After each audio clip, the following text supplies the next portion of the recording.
안녕하세요. 교수 박지영입니다. 요즘 말을 많은 탄소 중립에 대해서 무엇이 정말 중요한가를 주제로 해서 2050, 1.5 이 단어들을 가지고 한번 이야기를 해볼까 합니다.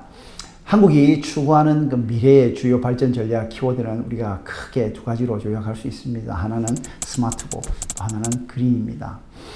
그 중에서 오늘 이 영상을 시작으로 해서 그린 뉴딜과 깊은 연관을 갖고 있는 탄소 중립 이야기에 대해서 한번 여러분들께 전달해 보려고 하고 있습니다. 요즘 그 TV를 틀면 뭐 광고에서 ESG 기업이니 친환경 기업이니 하면서 초록색 배경에 탄소 중립이라는 단어가 들어가 있는 걸 쉽게 여러분 보실 수 있죠. 근데 여러분 탄소 중립이 무엇인지 정확하게 아세요?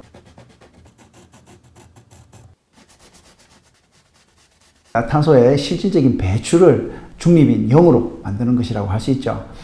현재는 탄소가 상당 부분 그 이산화탄소를 통해서 배출되고 있거든요.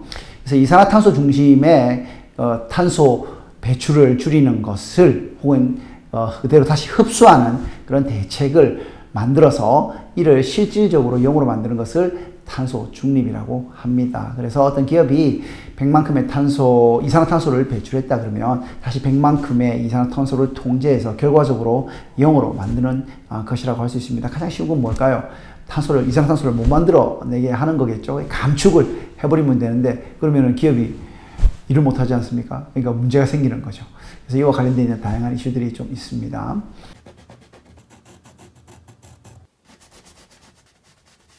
근데 우리가 또 많이 이야기하는 게 이게 넷지로라는 그런 내용도 있습니다. 이 넷지로라는 의미가 탄소 중립하고 비슷한 의미로 쓰이고 있지만 사실은 엄밀하게 본다 그러면 좀 다릅니다. 지구 온난화를 일으키는 그 온실가스가 우리 크게 6가지가 있거든요. 이산화탄소, 메탄, 이산화질소, 수소불화탄소, 과불화탄소, 육불화학 뭐 이런 것들이 있습니다. 그래서 이름만 들어도 우리 옛날에 그 고등학교 때 그 화학식 보는 그런 느낌이지 않습니까? 근데 이 넷지로는 바로 이 온실가스를 일으키는 6개 순 배출물을 모두 0으로 만드는 것을 말합니다.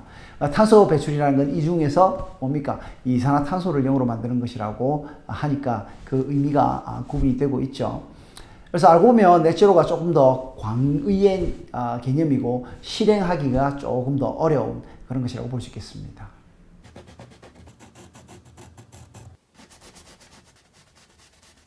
자, 그럼 여러분들 궁금하신 게 탄소 중립은 언제 어떻게 나왔나? 그런 거 아닙니까? 이 탄소 중립이라는 말은 바로 우리 50년 정도의 환경 분야, 환경 경제학 뭐 이런 쪽에서 이제 거두이신 그 윌리엄 노더스라는 그 예일대 교수님이 계신데요. 이분이 2018년도에 노벨 경제학상을 받으셨고 지금도 활발하게 연구하고 계십니다. 근데 이분이 1975년도에 온실가스 배출량을 줄이지 않게 된다 그러면 지구 온도가 산업화 대비 2.4도에서 4.4도 정도 상승하게 될 거다. 그러니 조심해야 된다. 라고 경고를 했었습니다. 근데 그때는 사실 뭐 그럴까? 뭐 이런 거였거든요. 그런데 22년이 지나고 1997년에 그 일본에서 교토 의정서라는 걸 합의했는데 온실가스 배출을 줄이기 위한 기후변화 협약이죠. 이 당시에는 그 논의가 진전되나 싶었지만 이마저도 2001년도에 미국이 탈퇴하면서 힘이 빠지게 됩니다. 당연히 환경 문제는 계속 이슈가 되어 왔던 거죠.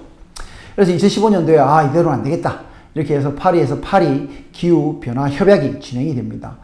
이전에는 교토 협약 의정서가 선진국 대상이었다고 하면 이번에 있었던 2015년도에 있었던 파리 기후변화 협약은 개발도상국까지도 포함해가지고 포괄적으로 이 온실가스 배출량을 줄이자는 그런 논의를 하게 됩니다. 그 이후로 이제 그 파리 협정이 시작되는 원년이 2021년이었고요. 이 때문에 최근 들어가지고 굉장히 TV든 대중매체를 통해서 ESG, 기후, 탄소 중립 이런 말들이 많이 나오게 되고 또 우리들도 많이 듣게 되는 그 이유가 있게 되는 것입니다.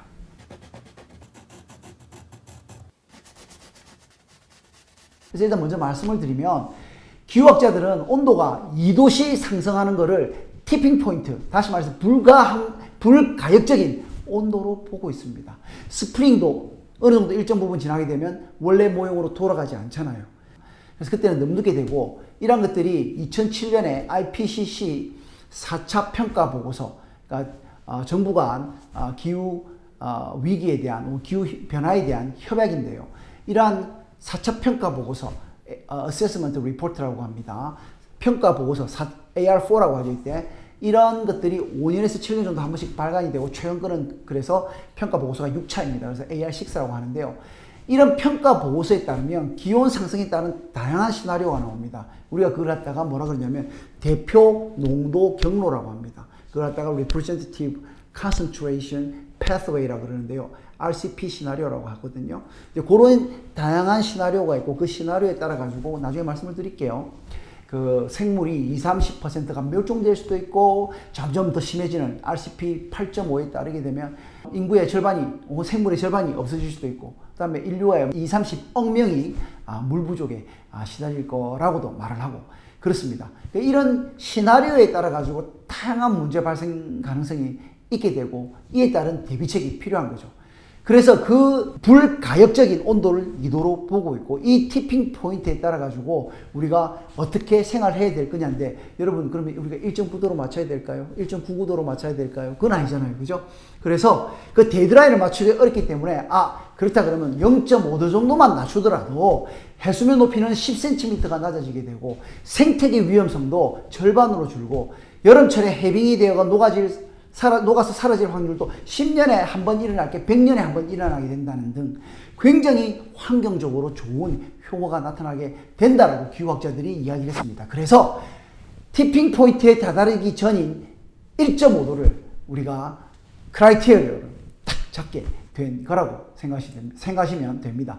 따라서 이에 대한 시뮬레이션 작업도 필요하고 글로벌 수준에서 AR6에 따른 현재 그 다양한 시나리오들이 만들어져 있고 우리나라도 이에 따라서 사회, 경제, 기후 시나리오를 만들고 있습니다. 이에 대한 것들은 다음에 소개를 시켜 드리도록 하겠습니다. 이런 부분들을 종합해서 2018년도 인천 송도에서는 IPCC 총회를 열어서 지구온난화 1.5도 특별 보고서를 최종 승인하게 되었습니다. 이 보고서 내용에 따르면 2030년까지 전 세계 온실가스 배출량을 45도까지 줄이고 2050년도에는 완전히 없애야 한다라고 이렇게 적시하였죠. 그래서 탄소 중립이나 기후, 환경, 자연 보호 등의 단어가 등장하게 되면 여러분들은 두 가지가 키워드다. 2050년 그리고 1.5.